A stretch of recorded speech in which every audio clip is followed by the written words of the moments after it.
Joining me in the studio now is Milo Yiannopoulos, a columnist for conservative news website Breitbart. Milo, you're very welcome to the programme this hour. Donald Trump claims he's incredibly popular with the gay community, and comments to that effect have got short shrift online. What makes him think that he's got their support?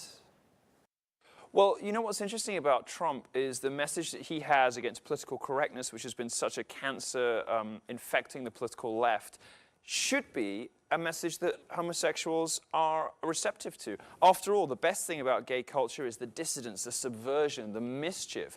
And when you couple that with what happened in Orlando recently and the left's total failure to stick up for gay people, and instead its insistence on pandering to radical Islam, you see quite obviously why gay people, who I think are natural libertarians, and are gravitating towards Trump.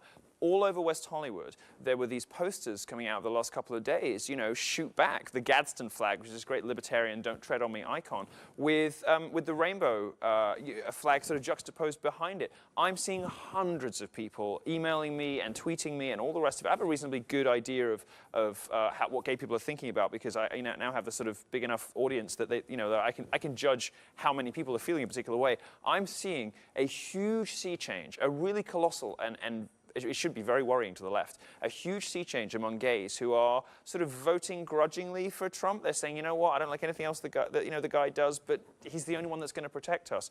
The aftermath of Orlando, as terrible as that crisis, that tragedy was, I think might be very, very culturally significant. In the last election in the UK, 50% of gay men told pollsters they were going to vote for the Tories, for our Conservative Party. I think something similar is about to happen in this election. In one recent interview, Trump claimed that the tragic events in Orlando wouldn't have turned out quite as bad if more club-goers had been armed themselves.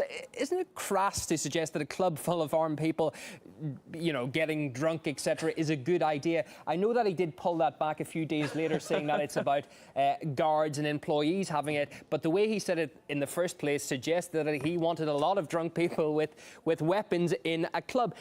The fact that firearms are so commonplace in the US is surely part of the problem here, isn't it? Well, yes, but telling gay people that they should be in safe spaces and gun-free zones is the exact opposite of looking after them.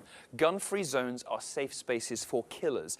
All of the big shooting tragedies recently in the US have happened in gun-free zones, because they're the places the maniacs can go knowing that no one's going to shoot back until armed response arrives from law enforcement. Now, what Trump said, everyone in the club should be armed. Well, I said a similar thing, when I first saw that, and even the NRA said maybe that's a little bit far. So, maybe it's not a good idea to have lots of guns around where people are drinking. But here's the key point. Here's the message.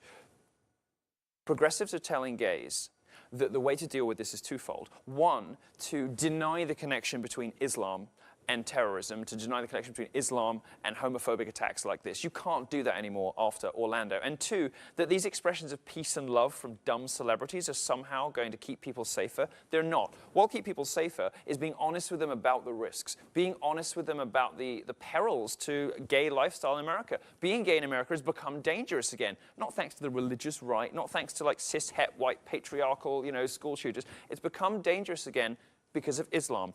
And if people are not adequately educated about this, and if people are not, told the truth, they're not able to protect themselves and protect their families. The most productive thing that I've seen come out of all of this is the Pink Pistols, which is a great organization in the US, and various other gun enthusiasts telling gay people, come down, we'll teach you how to use a gun for free, we'll teach you how to protect yourselves. Now, whether or not you think that a nightclub of gay people should necessarily have been, packed with firearms is up to you, but I'll just leave you with two thoughts. One, I don't really think that any gay club, if you've ever been to a gay club, you know what the atmosphere is like, fun, jubilant. I don't think anybody's about to start a fight and kind of pull guns on each other. I mean, the only people who would do that probably are lesbians. But the other key point here is you've got to be honest about this. If 3 people had guns, if they'd been strapped up, if they'd had concealed carry permits in that nightclub, the situation would have ended very differently, and the number of casualties could have been 2, not 50. Just on another point you're making, following the mass shooting, you made public appearances denouncing Islam, tweeting "No more Islam" as well. But isn't that just spreading hate and intolerance? It's not going away. The faith, if anything, is getting stronger right around the world. And something like that, when you've got millions of people who follow the faith without violence, etc., etc., something like that is just going to get the moderates back up against something like this and make them opposed to people, comments like yours? I don't much care about getting moderates' backs up. What I care about is them taking ownership and responsibility for what people do in the name of their faith. And, you know, I don't much care about people getting offended by my words. What I care about is Islam, which is a set of beliefs. But it's not the offence. Sorry for interrupting. It's just that the fact that if they feel as if that's what's happening, you could have a risk that it's sending the message out to more Muslims, for instance, to support these killers, etc., because you're denouncing their faith, you're denouncing who they believe Muhammad is their leader. Things like that, they go a long way, don't they, in the Muslim world? Well, you hear this sometimes from Muslim leaders, you know, and what it boils down to is like, be nice to us or we'll kill more of you. Well, I'm sorry, but that doesn't sound like sensible advice about calming down overheated rhetoric in the public square. It sounds like a threat. And frankly, I think people need to understand that the anti-gay and the anti-women problem, by the way, because I don't take any pleasure in seeing the streets of London change like they have recently with all of these people wandering around in blankets and towels. What I see is a set of beliefs profoundly antithetical to our way of life, which routinely oppresses the hundreds of millions of women who are affected by it, and which kills homosexuals. And let me be very clear about this. This is not Islamism. This is not terrorism. This is not ISIS. This is Islam. In Britain, which is not an extremist country where we're supposed to all be assimilated, 100% of Muslims, according to a Gallup poll just a few years ago, said that homosexuality was an unacceptable lifestyle choice. 52% of them want it made illegal. And for the feminists out there, I'd also like to remind you, 39% of British Muslims say that a woman should always obey her husband. What difference does my rhetoric make when 100% of Muslims already believe that homosexuality is an unacceptable lifestyle choice? That is a direct result of their belief system. Nothing I say is going to make a difference. What I want to focus on is protecting people against that threat. Back to homosexuality. Donald Trump's also not the biggest supporter of gay people when it comes to marriage equality, is he? He once said he would consider appointing justices to overrule the landmark decision of the Supreme Court. Just your views on that. Donald Trump is probably the most pro-gay presidential candidate in history. He is definitely the most pro-gay Republican candidate in history. So if you're somebody who believes in a small state and freedom, but you've been put off sometimes by the social attitudes of old-style Republicans, Donald Trump is for you. He was defending gay people against the Clintons 20 years ago. Hillary Clinton will do nothing for gays, and the gays who are, I'm with her kind of homosexuals are dumb as sticks. They are really stupid people. This is a candidate who has done nothing for blacks, although blacks always vote for her, nothing for gays, gays always vote for her. These people are dumb and they've been brainwashed by the left. Donald Trump has repeatedly, not only in his private life, but also in his public statements, stood up for homosexuals in a way that the progressive left never has. He came out immediately after Orlando with very strong, very inspiring statements, in my view, about how we need to protect ourselves and the steps we need to take to protect gay people. What did Hillary Clinton do? Pander to and make excuses for Islam. We have to understand here, this is not like, some sort of newspaper quarrel about whether, some Christian is going to bake a cake or not. This is about people with guns who want to kill us. Christians don't do this. Muslims do. And it isn't just terrorists. It is, think about the terrorist attacks in Paris and Brussels.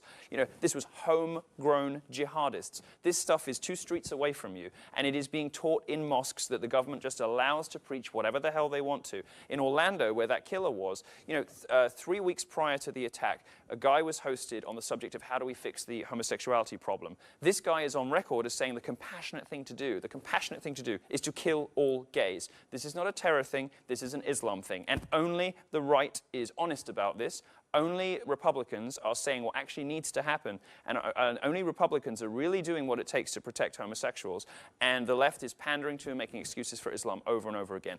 Donald Trump, in everything that we have seen from him in his career, and everything that he has said since Orlando, seems to me to be the most, not just saying it and saying the nice words and having the hashtags and the rainbow avatars on Twitter, but in real terms, what will actually benefit and keep safe gay people, Donald Trump appears to me to be the most pro-gay candidate in American electoral history. Just to put one final point to you on what you're saying, that to paraphrase in a very rough way, that Muslims are against gay people because of their religion and are calling for a crackdown. America is defined by its diversity of peoples. The LGBT community has to struggle for its rights. You know that better than anyone. Should the Muslim community really be persecuted in what's a similar way here? We need to get away from talking about about the country in terms of the X community and the Y community. The left has done this. It has divided people for decades. It's say, oh, you're the gay community, so you get these special rights and responsibilities, and you're oppressed, and you're underprivileged, and you've been struggling. I don't know any gay people who struggle. Being gay is a massive competitive advantage these days. Sure, 50 years ago, maybe not. 50 years ago, of course, when it was outlawed by all the states, it was institutions like the Catholic Church who were protecting gay people by putting them into the clergy. But never mind.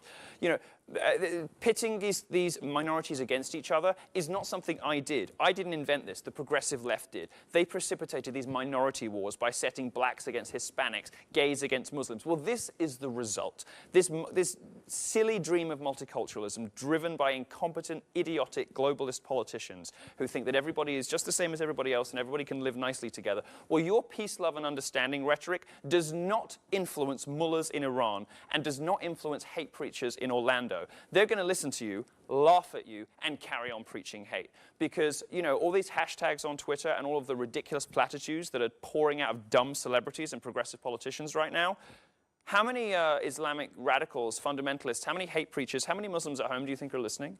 How many lives do you think this will save? None. Gay charities, every single gay charity in America deserves to be shut down after their response to Orlando, which has been spineless and pandering. It is absolutely shocking. That's the thoughts of Milo Yiannopoulos, a columnist for conservative news website Breitbart, and also known on Twitter to his hundreds of thousands of followers as Nero. We appreciate your time and your thoughts on this subject. Thank you.